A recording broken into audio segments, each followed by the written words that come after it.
बहुत स्वागत है आपका द प्रिंट लाइन्स में। मैं हूं अभिनेंद्र।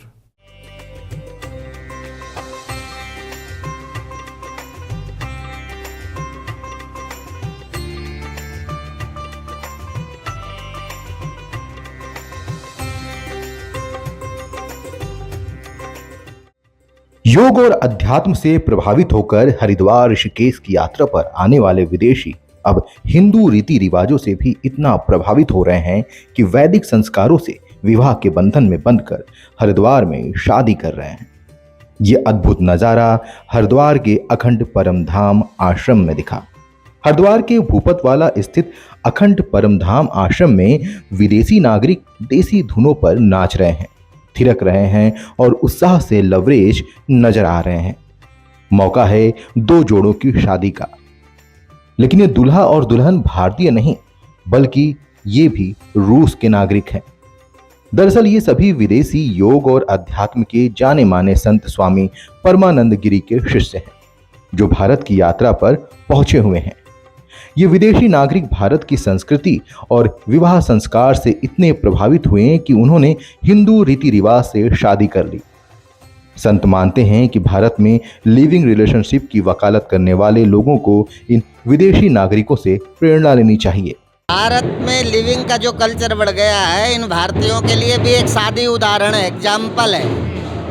ये इनकी पूरी जिंदगी लिविंग है विदेशियों की, फिर भी लिविंग में रहकर आज दुखी होके भारतीय परंपरा से प्रभावित होकर, भारतीय संस्कृति से प्रभावित होकर शादी कर रहे हैं। आज ये चाहते हैं हमें दीर्घ काल तक, लंबे समय तक हमारा जीवन साथी हमारे साथ रहे, इसी से प्रभावित होकर ये शादी कर रहे हैं। और हम भारतीय लिविंग का महत्व दे रहे हैं, इसलिए हमें लिविंग की भावना को छोड़ करके इन भारतीयों से, इन विदेशियों से प्रेरणा लेना चाहिए। हम भारतीयों को की चीज़ को उन्होंने पसंद किया है, ये सच्चाई है। एक बार हम रूस में गए तो एक जोड़ा शादीशुदा घूमने आया, तो हमने उन्हें कह दिया कि आप पूरे जीवन प्रेम से एक साथ रहो।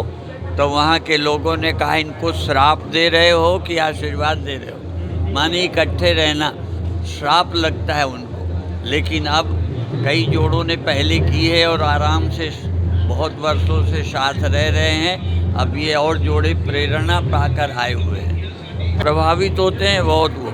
और हम वहाँ प्रवचन करने जाते हैं, वह नास्तिक राष्ट्र है, वहाँ ईश्वर और धर्म की चर्चा नहीं होती। स्वास्थ्य की और मन के लिए सेंटर हैं और 8 योग सेंटर हमारे नाम से वहाँ चल रहे हैं और हम लोगों को भी जाने का योग के सेंटर के नाम से स्वीकृति मिलती है, धर्म के नाम से प्रचार की स्वीकृति नहीं है। इनका कोई धर्म पर वो नहीं है, लेकिन यहाँ की चीज़ इन्हें पसंद है। ध्यान यहाँ का, योग यहाँ का, प्राणायाम यहाँ का। अखंड परमधाम आश्रम में विवाह के लिए 2 मंडप लगाए गए। भारतीय पारंपरिक परिधानों में सजे दुल्हा और दुल्हन ने वैदिक मंत्रोच्चारण के बीच शादी के 7 वचनों को निभाने का वादा किया और अग्नि के 7 फेरे लेकर दोनों जीवन साथी बने।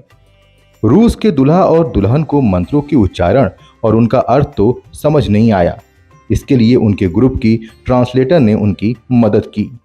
2 जोड़ों ने शादी किया है, एक का नाम इल्नूर और लिया, दूसरे का नाम बुलाद और आदेल है। और ये हम लोगों के साथ लगभग 25-30 साल से जुड़े हुए हैं। हम रशिया जाते रहते हैं, तो इन लोगों ने हमारे संस्कार, हमारा जीवन देखा है, तो इन्हें समझ में आया कि एक परिवार में रहना क्या होता है, क्योंकि वहाँ पे शादी का इतना रिवाज नहीं होता। तो उन्होंने हम लोगों को देख के शादी करने का इरादा किया और यहाँ के शादी की, क्योंकि हिंदुस्तान की शादियाँ निपटी हैं, इन्हें समझ में आया, इसीलिए। सब लोगों को बहुत अच्छा लगता है, क्योंकि हर कुछ रीति रिवाज हमें सीखनी चाहिए यूरोप में या रूस में, क्योंकि वहाँ के लोग भी चाहते हैं कि साथ रहे और उनका प्यार फैले। और महाराज श्री ने बोला कि अगर प्रवचन भी दिया कि यानी अगर साथ में रहना है, इस संबंध को पक्की रखनी है, तो कितना अच्छा होगा कि यानी भारतीय मैरिज, भारतीय रिवाज के अनुसार शादी करें, तब ये हमेशा के लिए साथ में रहेंगे। इसलिए उन लोगों ने भारतीय रिवाज के अनुसार शादी की। यूरोपीय देशों में लिविंग रिलेशनशिप का कल्चर आम है। इसके बावजूद विदेशियों को भारत की एक जीवन साथी के साथ जीवन भर बंद कर रहने वाली संस्कृति खूब पसंद आ रही है। पिछले साल भी 3 जोड़ों ने इसी आश्रम में हिंदू रीति रिवाजों से शादी की थी।